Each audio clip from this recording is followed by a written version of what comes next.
Nós temos hoje uma dificuldade no Poder Judiciário porque a divisão dos bens no casamento, ela foi modificada em virtude do Código Civil de 2002, novo Código Civil, que já não é tão novo assim, estamos em 2011.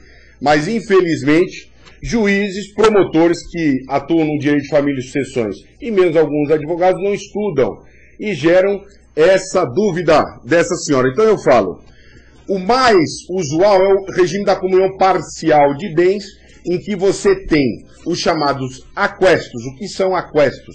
Aquestos são os bens adquiridos na constância do casamento, sem se falar em esforço comum. Ou seja, o marido, o maridão, aquele que gosta de sacanear a mulher depois da separação para ficar com tudo, para ficar com uma de 20 anos, né? Ele vai ter que dividir e adquirir os bens na constância do casamento, mesmo que ele tenha pago com o dinheiro dele.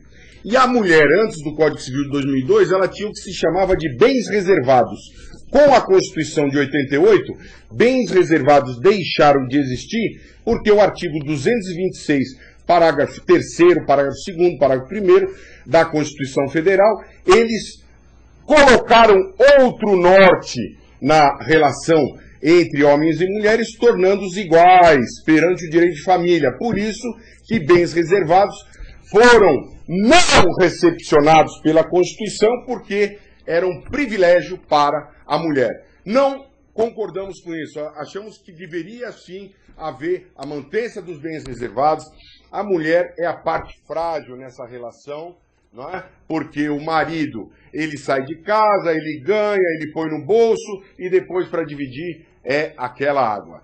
No regime da comunhão universal, tudo divide. O que o marido tinha antes, o que a mulher tinha antes, e aí não tem dúvida. São bens pretéritos, presentes e futuros.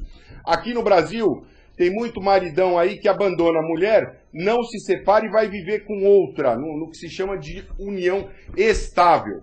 Para mim, o marido que faz isso, ele se aloca numa união instável, não estável. Instável é aquela que o marido e a mulher, eles não têm nenhuma dificuldade de se casar de novo, e não tem nenhum rabo preso. Mas nesse caso da união, do regime da comunhão universal, sim, da união estável depois que estava casado, sem ter separado, eu sou da opinião de que ele tem que dividir sim com a mulher e tem que dividir sim com a unida estavelmente. Por quê? Porque na realidade, nesse caso, tanto a mulher que foi abandonada é vítima, como a futura mulher que muitas vezes não sabe que o marido é casado ainda.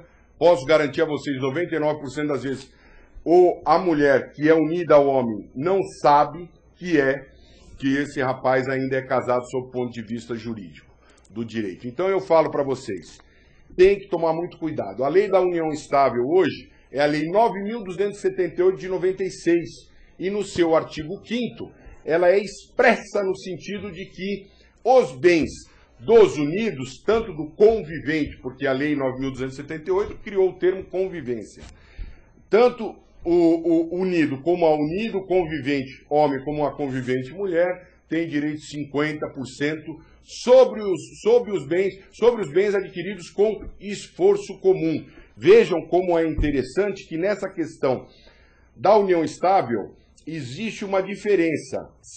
50% dos bens adquiridos com esforço comum, o que não atinge aquela questão dos aquestos da comunhão parcial, em que são bens adquiridos na constância do casamento.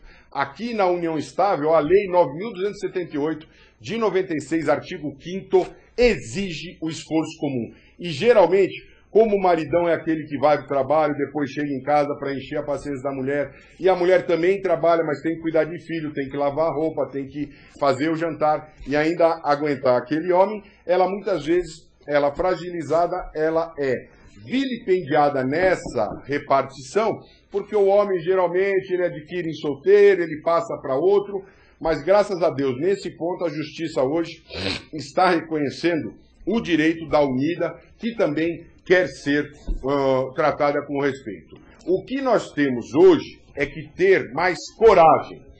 Coragem na justiça, coragem no cidadão, o cidadão fica com medo de ir à justiça, o cidadão fica com medo de ir à delegacia. Você, mulher que fez essa pergunta, você, mulher que fez essa pergunta do regime de bens, muitas vezes você fica com medo de apanhar do seu marido. Eu lhe digo, não tenha esse medo. Hoje a delegacia da mulher, ela está aparelhada, mas você tem que ir com um advogado. E com um advogado que seja corajoso, que não seja um covarde, ou que não seja reticente, como aqueles que qualquer acordinho tá bom. Não, qualquer acordinho tá bom não. Se fosse a mãe dele, ou a mulher dele, ou a filha dele, ele não queria assim, então você fala isso para ele. Você tem que se dar ao respeito para ser respeitada. Com relação aos demais regimes de bens, da separação obrigatória, da separação total, nós temos a mesma coisa que o Código Civil de 2016, com relação ao Código Civil de 2002. A única coisa que mudou hoje é que na constância do casamento você pode mudar o regime de bens, o que não acontecia no Código Civil 16. Mas eu nunca vi acontecer absolutamente nada nesse sentido.